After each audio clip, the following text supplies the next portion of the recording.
Bismillahirrahmanirrahim. Assalamualaikum warahmatullahi wabarakatuh. Alhamdulillah wassalatu wassalamu ala Rasulillah wa ala alihi wa sahbihi wa mawalah wa la hawla wa la quwata illa billahi wa ba'du. Alhamdulillah di siang hari ini kita bisa kembali duduk untuk bertalabul ilmi dan kita masih melanjutkan Kitab Tauhid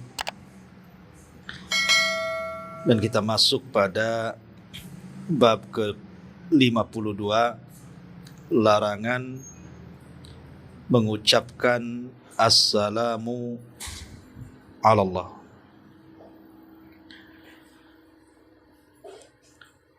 Bab ke-51 ini atau 52 ini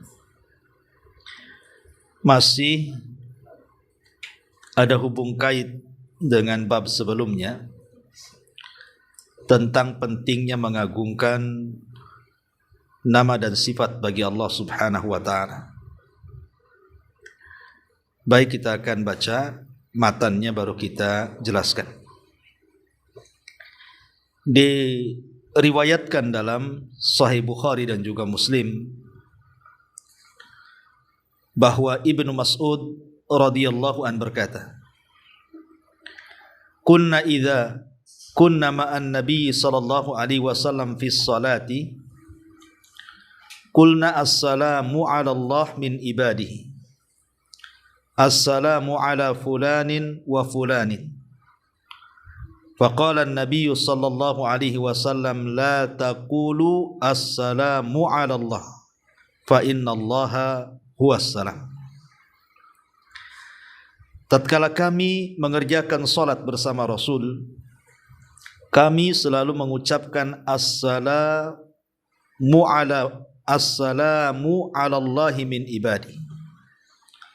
Semoga keselamatan dari hamba-hambanya tercurahkan kepada Allah. Semoga keselamatan tercurahkan dari hamba-hambanya kepada Allah.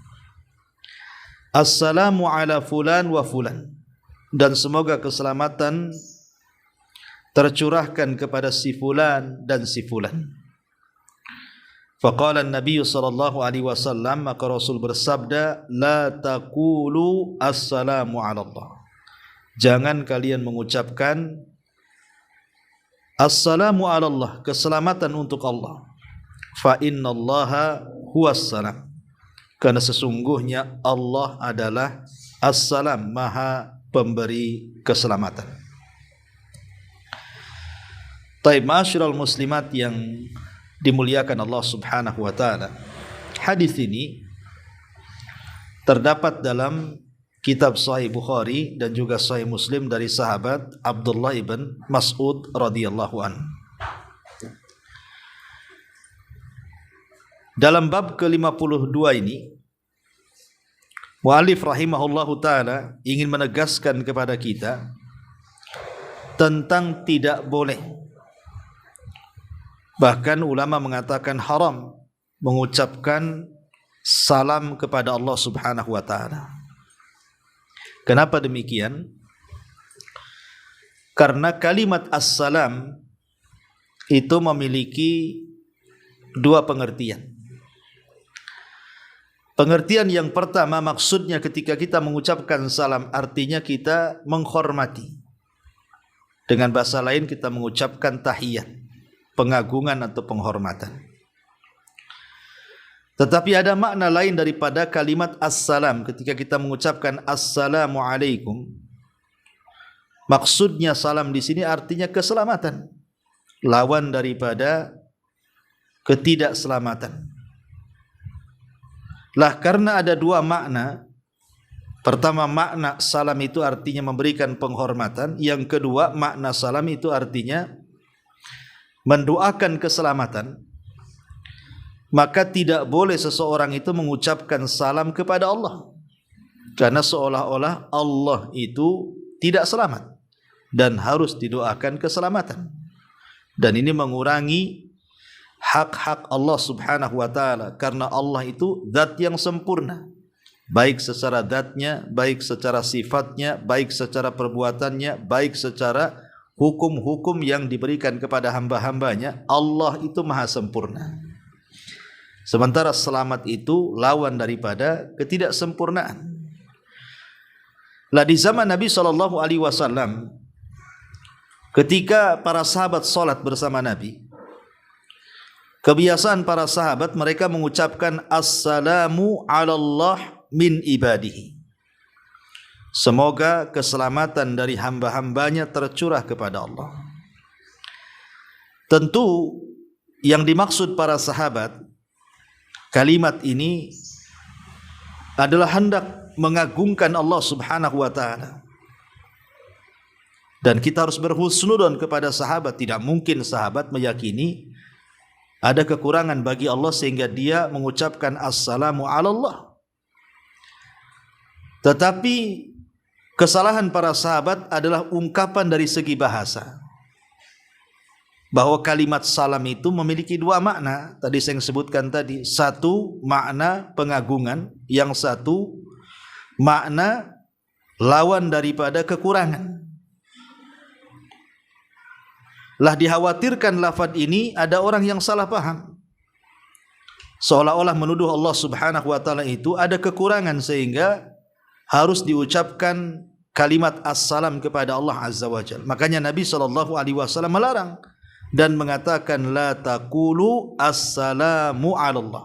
Jangan kalian katakan assalamu ala Allah, keselamatan atas Allah.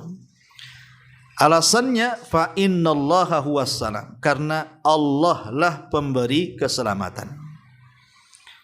Bukan kita yang memberikan keselamatan kepada Allah, tapi Allah memberikan keselamatan kepada kita. Kita ini fakir, nahnu fuqara ilallah. Kita ini membutuhkan Allah. Allah tidak berhajat dengan kita.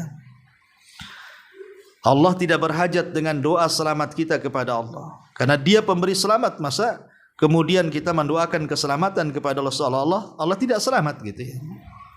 Maka dari sini tidak boleh seseorang mengucapkan assalamu ala Allah. Makanya diriwayatkan dari Khadijah bintu Khuwailid ketika detik-detik wafatnya. Jadi Nabi SAW ketika itu sedang berada di atas bukit. Kemudian Jibril datang memberitahu akan kedatangan Khadijah yang membawa makanan dan minuman. Kemudian Jibril sempat menitipkan salam dari Allah dan dari dirinya untuk Khadijah. Maka setelah Jibril kemudian pergi, Khadijah datang. Kemudian kedatangan Khadijah ini, kata Jibril alaihi salatu wassalam, ya Rasulullah, hadihi Khadijah atat ma'aha ina'un fihi idamun aw ta'amun wa syarab. Wahai Rasul, Khadijah ini datang membawa bejana berisi lauk pauk atau makanan atau minuman. Kata Jibril, fa idza hiya atatka, kalau seandainya dia datang kepadamu, faqra alaiha salam, sampaikan salam kepada Khadijah min rabbiha wa minni, dari Rabbnya dan dari aku. Wa basyirha bi baitin fil jannati min qasabin la khasaba fi wala nasab, dan kabar gembirakan kepada Khadijah dengan rumah di sorga yang terbuat dari mutiara, yang isinya tidak ada suara hikuk-pikuk dan kelelahan atau keletihan. Lah ketika Khadijah datang kepada Nabi SAW, apa jawaban Khadijah? Khadijah hanya mengatakan Allahumma antas salam, Allahumma antas salam. Jadi Allah subhanahu wa ta'ala dialah pemilik keselamatan. Wa minhus salam, dan dari Allah lah juga keselamatan. Wa alaika wa ala Jibril assalam, dan untuk engkau wahai Rasul dan untuk Jibril keselamatan. Lihat jawaban Khadijah. Jawaban Khadijah mengajarkan adab kepada kita. Ketika Jibril mengatakan kepada Rasul, sampaikan salam dari Allah dan dariku kepada Khadijah. Maka Khadijah menjawab, Allah lah adalah salam. Salah satu nama Allah itu salam. Dan dari Allah lah keselamatan. Dan untukmu wahai Rasul dan untuk Jibril, semoga diberikan keselamatan. Ya karena memang di antara nama Allah itu As-Salam, keselamatan. Allah yang memberikan selamat kepada kita, bukan kita mendoakan Allah selamat.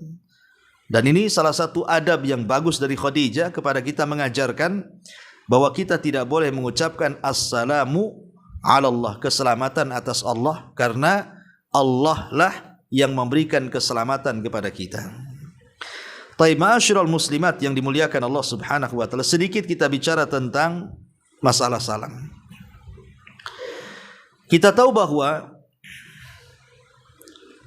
salam ini adalah salah satu syiar yang diajarkan di dalam Islam. Kalau kita melihat sejarah, kapan sebenarnya ungkapan salam ini ada?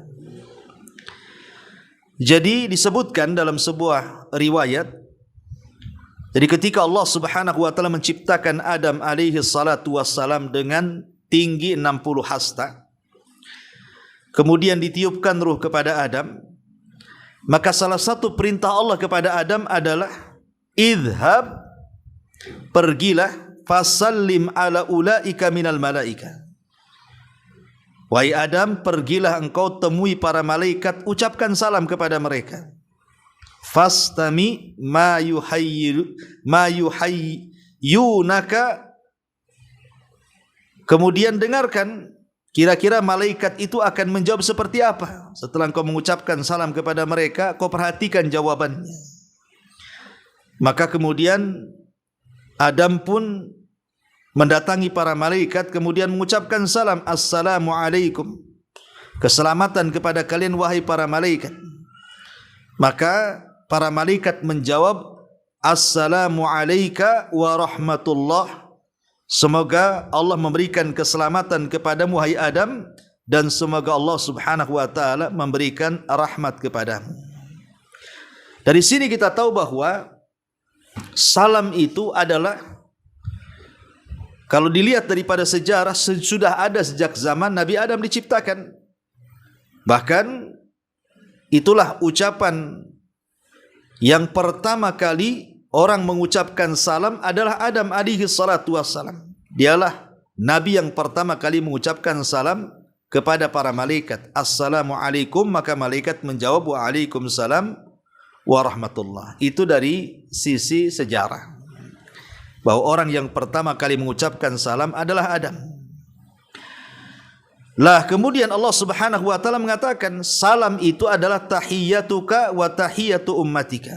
Salam itu akan menjadi penghormatan dirimu dan penghormatan kepada umatmu.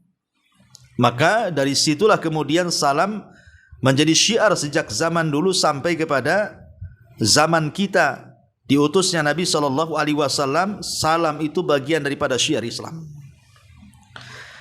Ma'asyiral muslimat yang dimuliakan Allah Subhanahu wa taala, kenapa demikian? Salam itu bagian daripada tahiyat, penghormatan yang Allah berikan kepada Rasul kita dan juga umatnya. Sampai-sampai Nabi SAW memerintahkan kita untuk menyebarkan salam. Begini Bu ya, ada 3 kaidah yang penting ketika kita memahami kalimat salam itu. Yang pertama, Allah Subhanahu wa taala dan Rasulnya telah mensyariatkan kepada kita sebuah penghormatan yang membedakan kita dengan agama-agama di luar daripada Islam. Jadi Allah dan Rasulnya sudah mensyariatkan kepada kita satu penghormatan yang berbeda kita dengan umat-umat sebelum kita, dengan agama di luar daripada umat Islam, sehingga ucapan salam itu tidak bisa diganti. Ketika kita diajarkan untuk mengucapkan Assalamualaikum warahmatullahi wabarakatuh, maka ini sifatnya tauqifiyah, terima jadi. Tidak boleh diganti dengan bahasa-bahasa yang lainnya. Karena sekarang ini sudah mulai ada pergeseran. Ucapan salam itu diganti dengan sabahul khair, masaul khair, selamat pagi, selamat siang, selamat petang. Ini bukan bahasa-bahasa Islam. Ya, bahasa kita ini assalamualaikum. Yang lebih herannya apabila ibu ini nelpon, kebiasaan jelek nih kadang-kadang kalau nelpon. Pertama kali ucapan itu bukan assalamualaikum, tetapi halo. Nah, ini kan ada tuh. Halo, halo, nah, gitu. Nggak dijawab, halo, halo gitu. Nah, maka yang pertama kali Bu, jangan mengucapkan halo, apalagi sampai berkali-kali halo tuh. Tapi ucapkan assalamualaikum. Baru setelah itu halo. Nah, gitu Bu ya. Jadi salam dulu baru halo. Nah, itu yang pertama, kan ini syiar masalahnya ya. Sebelum mengucapkan halo tuh assalamualaikum dulu, baru halo gitu ya. Kalau enggak dengar atau enggak nyambung. Ini yang pertama. Nah, kenapa demikian? Karena begini Bu ya. Ada hadis yang mengatakan ketika Nabi SAW sedang duduk, datang seorang laki-laki kepada Nabi SAW kemudian mengucapkan salam. Kemudian Nabi SAW menjawabnya, kemudian duduk. Maka Nabi SAW mengatakan, asyarun. Maka orang itu akan mendapatkan 10 kebaikan. Jadi kalau orang itu mengucapkan assalamualaikum titik sampai di sini, maka kata Nabi SAW orang itu dapat 10 kebaikan. Kemudian datang lagi orang lain mengucapkan assalamualaikum warahmatullahi ditambah dengan warahmatullah. Maka kata Nabi SAW ishrun, dia dapat 20 kebaikan. Kemudian datang lagi orang yang ketiga mengucapkan assalamualaikum warahmatullahi wabarakatuh. Kata Nabi SAW thalathun, maka dia mendapatkan 30 kebaikan. Coba bayangkan Bu, kalau ibu nelpon, kemudian ibu mengucapkan assalamualaikum warahmatullahi wabarakatuh, ibu sudah mendapatkan 30 kebaikan. Karena assalamualaikum 10 kebaikan, assalamualaikum warahmatullahi 20 kebaikan, assalamualaikum warahmatullahi wabarakatuh 30 kebaikan. Jadi kalau ibu kemudian nelpon mengucapkan assalamualaikum warahmatullahi wabarakatuh, dengan ibu telpon halo, halo, halo, kan beda Bu. Kalau ibu telpon halo, halo, halo, tidak dapat apa-apa lah. Tapi kalau ibu mengucapkan assalamualaikum, 10 kebaikan dapat. Assalamualaikum warahmatullahi, dapat pula 20 kebaikan. Assalamualaikum warahmatullahi wabarakatuh, dapat 30 kebaikan. Kan sayang hilang 30 kebaikan itu. Ya, assalamualaikum, kalaupun enggak nyambung kan ibu sudah dapat kebaikan tuh. Pemanya nelpon, assalamualaikum, enggak nyambung, mungkin orang itu lagi nelpon ke tempat lain kan biasanya kan enggak nyambung tuh. Walaupun tidak nyambung dan tidak dijawab, ibu sudah mendapatkan 30 kebaikan kalau mengucapkan secara lengkap. Kan lumayan bukan? Ya. Ini yang harus dipahami. Jadi kaidah yang kedua adalah salam itu tahiyatul Islam, penghormatan dalam Islam, dan setiap mengucapkan dapat banyak kebaikan. Kemudian yang ketiga, sunnah hukumnya menyebarkan salam. Menyebarkan salam, mengiklankan salam, karena ini bagian daripada syiar. Bahkan seorang laki-laki pernah bertanya kepada Nabi SAW tentang Islam yang baik itu seperti apa. Rasul, Islam yang baik itu seperti apa? Maka Nabi SAW mengatakan tut'imut ta'ama wa taqra'us salama ala man arafta wa man lam ta'rif. Kata Rasul, Islam terbaik itu engkau memberikan makan kepada orang yang membutuhkan dari fuqara wal masakin, dan engkau melemparkan salam baik kepada orang yang kau kenal atau yang tidak kau kenal. Selama zahirnya muslim, kita ucapkan salam. Lah inilah kenapa kemudian salam itu menjadi syiar dan kita dituntut untuk menyebarkannya. Ya, apalagi kalau kita lihat keutamaan salam ini luar biasa. Pertama, salam ini ketika kita mengucapkan salam itu di antara sebab terbesar seseorang dimasukkan ke dalam surga. Kata Nabi SAW, ya ayyuhan nas, abshus salam wa at'imut ta'am wa sallul arham wa sallu bil laili wan nas niyam tadkhulul jannata bis salam. Wahai manusia, sebarkan salam. Lihat yang pertama kali, sebarkan salam, kasih makan, hubungkan silaturahim, salat malam ketika manusia sedang tertidur. Kata Rasul, kalian akan masuk surga dengan selamat. Dari sini kita tahu bahwa penyebab terbesar orang masuk surga itu juga salah satunya menyebar salam. Ini yang pertama. Yang kedua, mengucapkan salam dan menyebar salam ini dalam rangka melaksanakan sunnah. Berdasarkan hadis Abi Ammarah Bara ibn Azib radhiyallahu an, dia mengatakan amarana Rasulullah sallallahu alaihi wasallam bisab'in. Rasul memerintahkan kami dengan 7 perkara. Salah satunya Nabi sallallahu alaihi wasallam mengatakan ifsa'us salam. Di antara 7 perkara itu sebarkan salam. Jadi menyebarkan salam itu kita ini sedang menyelaksanakan sunnah Nabi sallallahu alaihi wasallam. Kemudian yang ketiga, salam sendiri adalah hak seorang muslim kepada muslim yang lainnya. Karena Nabi sallallahu alaihi wasallam mengatakan hakul muslim alal muslim sittun. Hakul muslim ala muslim khamsun. Raddus salam wa iyadatul marid wa tiba'ul janazah wa ijabatud da'wah wa tasmitul atis, kata Rasul.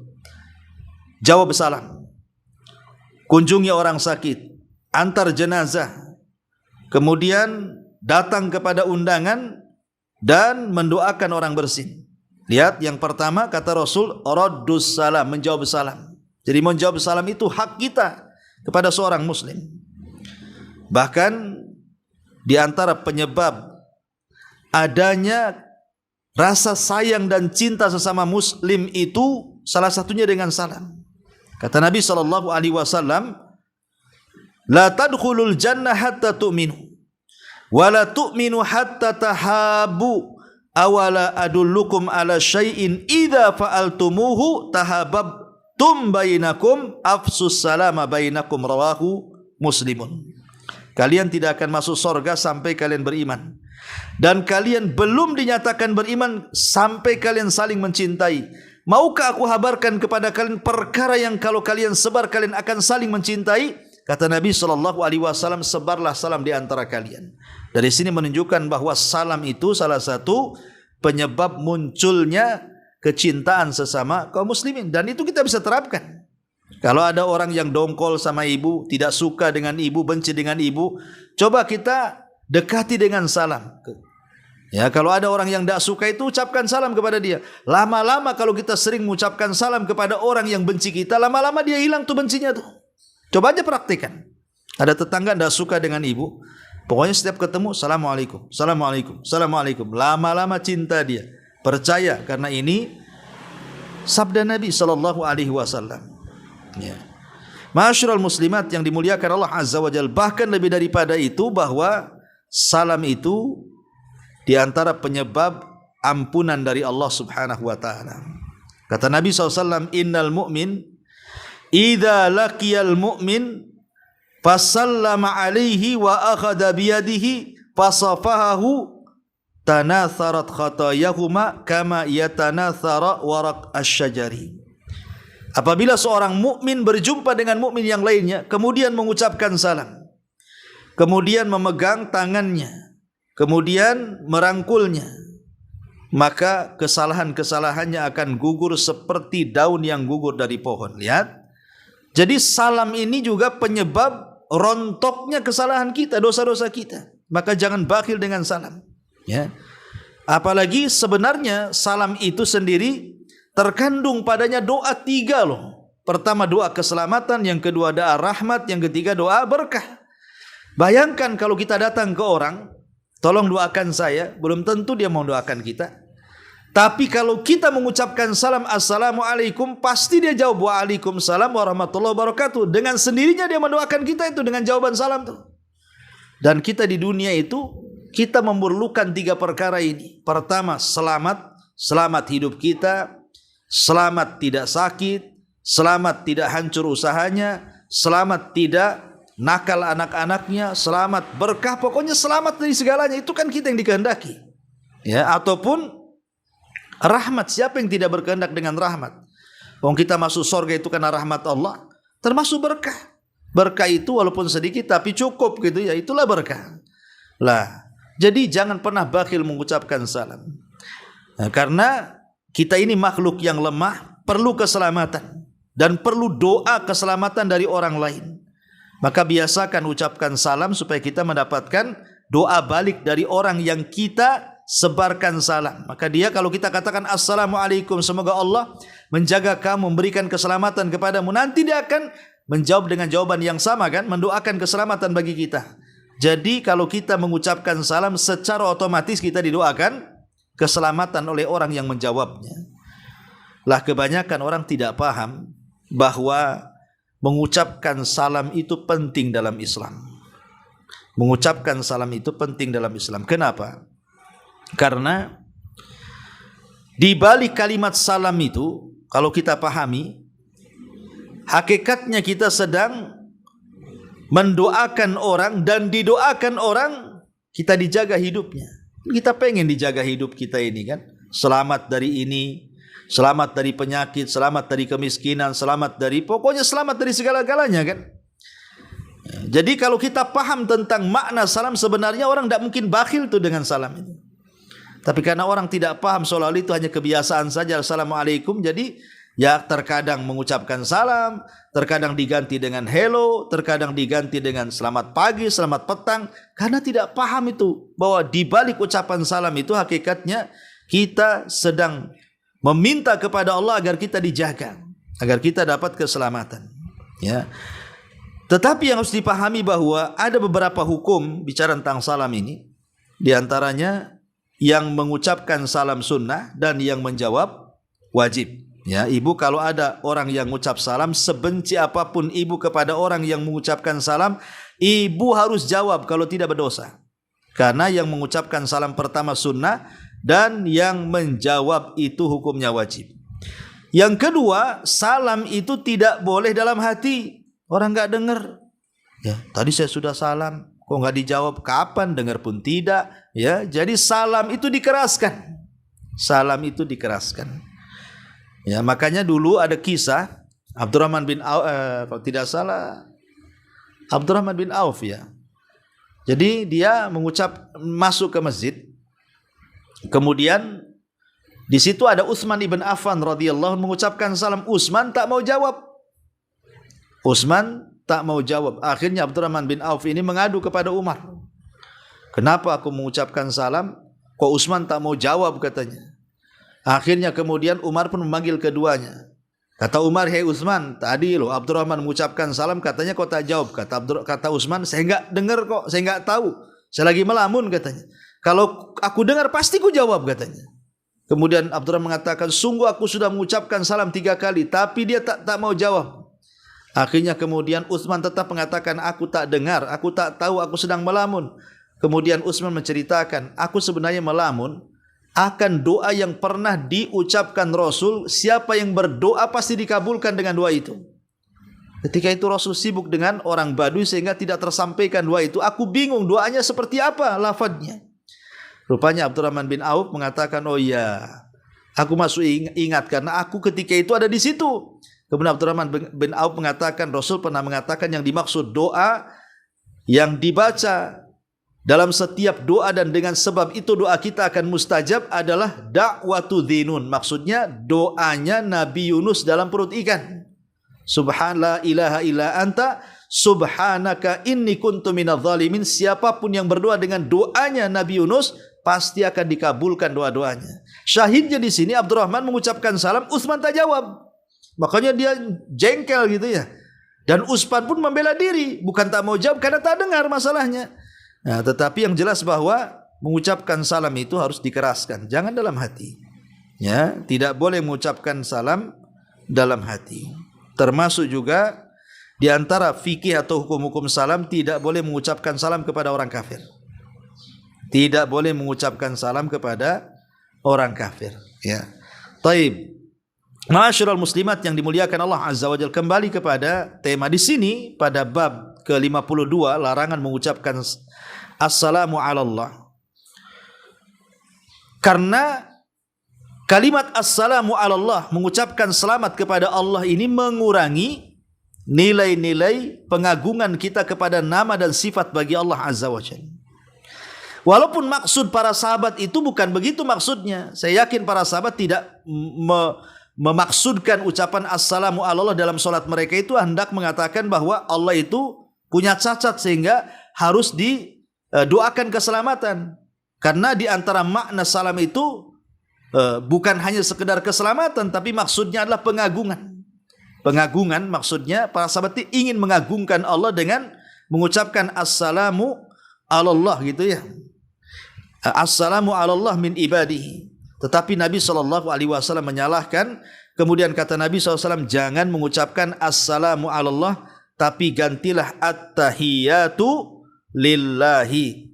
Disuruh untuk mengucapkan at-tahiyatu lillah. Dan itulah yang kemudian menjadi syiar bagi kita dalam setiap tasyahud.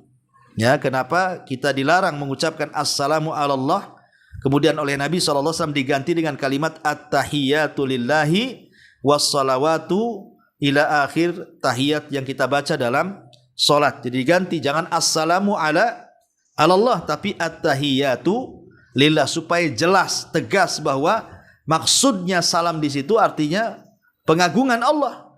Makanya kemudian diganti lafaz assalam dengan kalimat at-tahiyat, supaya jangan ada dua makna yang bertentangan dengan lafadznya.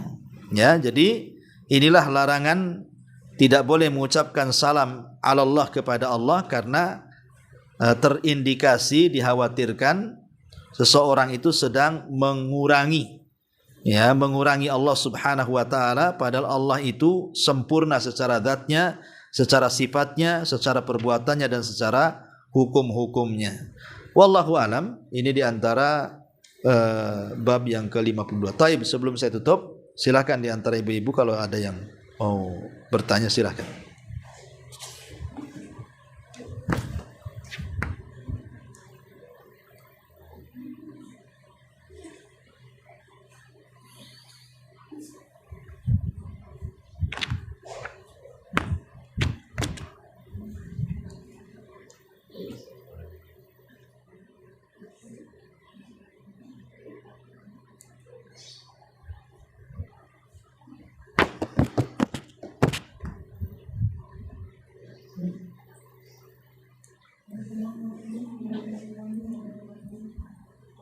Waalaikumsalam warahmatullahi wabarakatuh.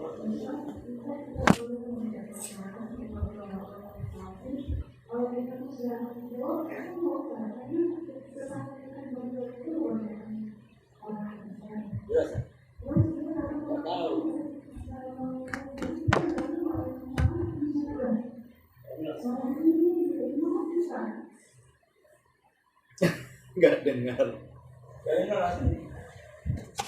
Suaranya jauh banget.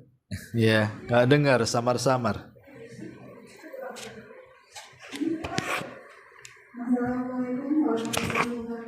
Iya, waalaikumsalam warahmatullahi wabarakatuh.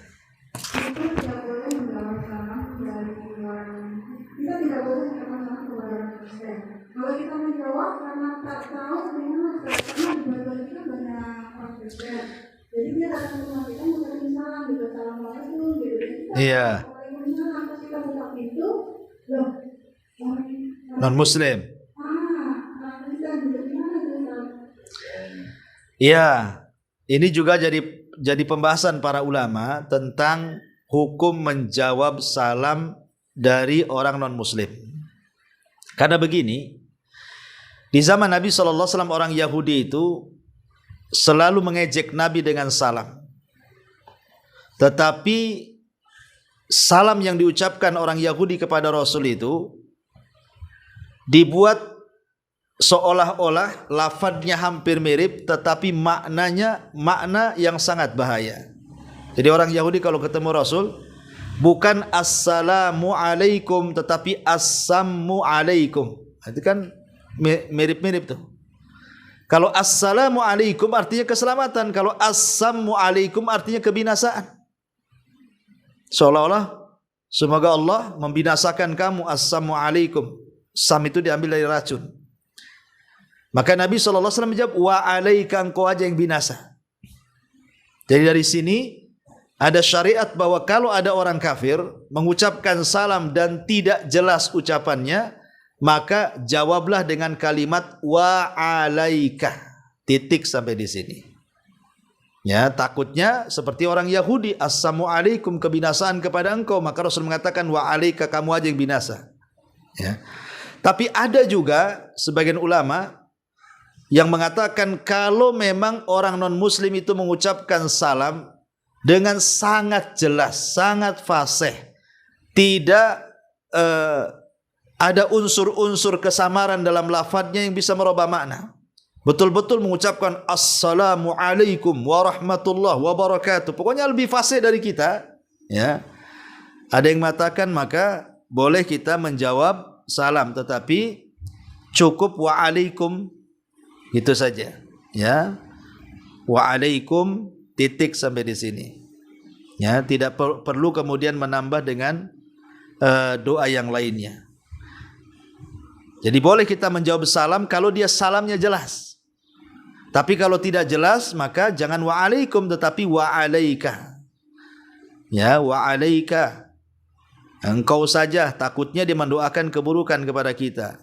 Tapi kalau seandainya salamnya jelas, kata ulama, boleh menjawab. Boleh menjawab dengan jawaban. Kalau dia assalamualaikum, ya kita jawab waalaikumsalam, gitu saja. Kalau memang dengan jelas. Walaupun demikian, tetap yang lebih baik kita cukup mengucapkan wa alaika saja. Tapi kalau tadi kasusnya kita dalam rumah, tiba-tiba ada tamu, disangkanya muslim, assalamualaikum, kita jawab saja waalaikumsalam warahmatullahi wabarakatuh. Pas dibuka rupanya non muslim, ya namanya enggak tahu. Kan enggak tahu ibu bahwa yang mengucapkan salam itu non muslim kan? Ya kalau tidak tahu ya enggak apa-apa lah, yang namanya enggak tahu. Wallahu a'lam. Ya, tapi kalau ibu udah ada pengalaman seperti ini, nampaknya saya hafal tuh suara ini, ibu boleh tanya dulu siapa, gitu kan? Oh si Anu, dan si Anu ini maksudnya non muslim, ya waalaikumsalam saja gitu. Tapi oh si Anu maksudnya muslim, baru ibu jawab waalaikumsalam warahmatullahi wabarakatuh. Ya, wallahu a'lam.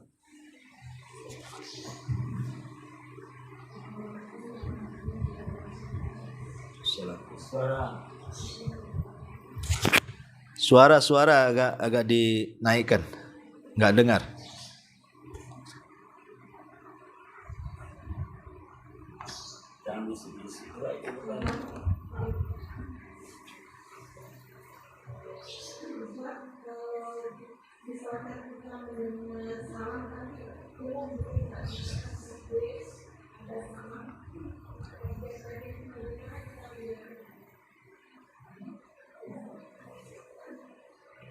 Ulangan Bu.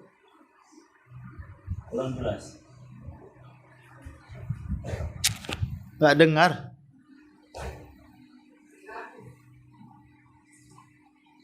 Diulang. Iya, waalaikumsalam warahmatullahi wabarakatuh.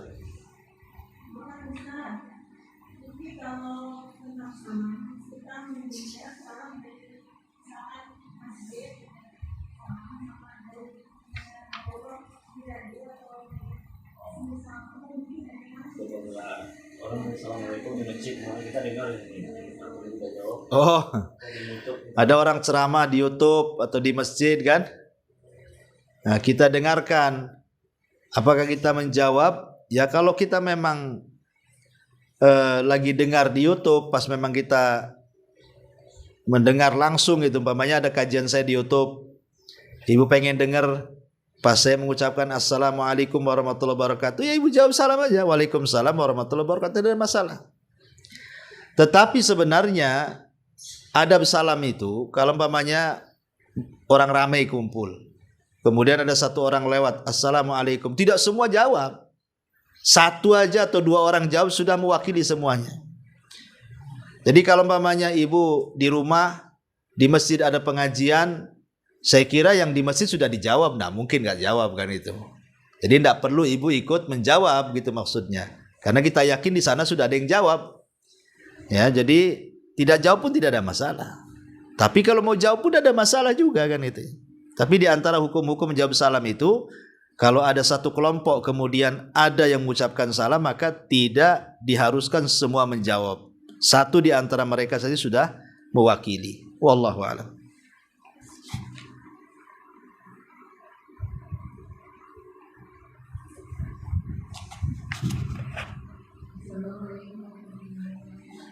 Waalaikumsalam warahmatullahi wabarakatuh.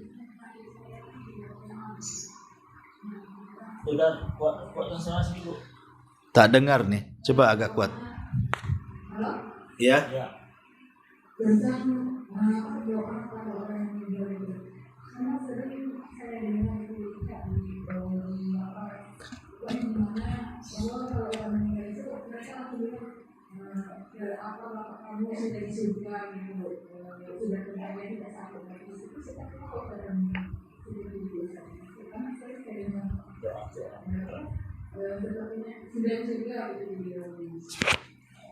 Oh, nggak bisa seseorang yang meninggal langsung dibilang sudah di sorga, itu nggak bisa. Siapa yang memastikan dia di sorga?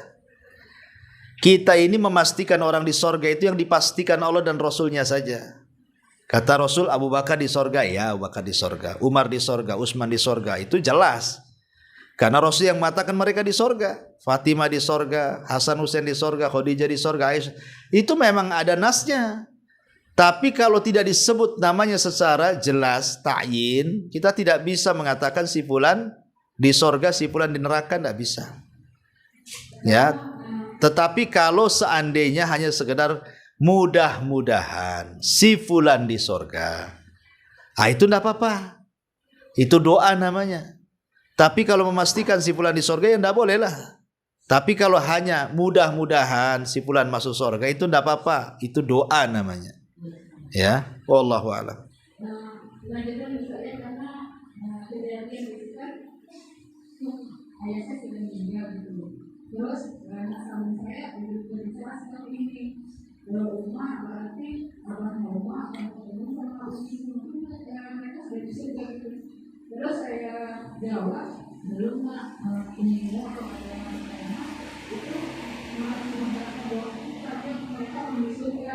Jadi kita harus berdoa gitu. Itu sampai dari kalau ini sudah surga gitu belum ada kita. Jadi ada yang mau penjelasannya kalau saya mengatakan belum untuk anak-anak usia 6 tahun gitu. Ya ibu bilang aja mudah-mudahan gitu bahasanya ya. Ya mudah-mudahan nanti ketemu di sorga. Nah, kan gak apa-apa, itu doa. Ya. Tapi jawaban ibu juga enggak salah juga. Memang belum masuk sorga orang, kan belum sorga aja kan belum ada penghuninya. Maksudnya orang-orang yang ada di dunia yang masuk sorga kan belum ada. Hanya mungkin ruhnya penduduk kuburan itu, mereka para mujahidin berada di kendil-kendil, ruhnya saja. Tapi kan jasadnya kan di kuburan gitu. Tapi kalau maksudnya ruh dengan jasad masuk ke dalam sorga itu ya belum ada. Kecuali Nabi Adam ya pernah di sorga, Hawa ataupun Nabi SAW pernah lah menginjak sorga. Selainnya nggak ada lah. Ya. Maksudnya bil jasad diwaruh dengan jasad dan ruh.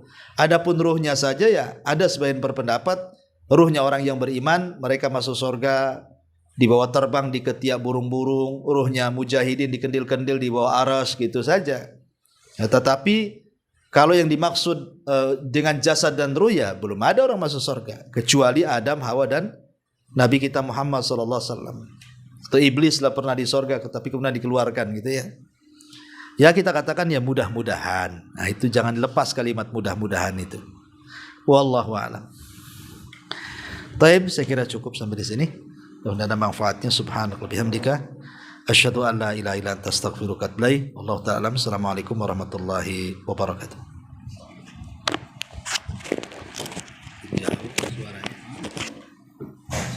jauh. Stop tuh. Hah?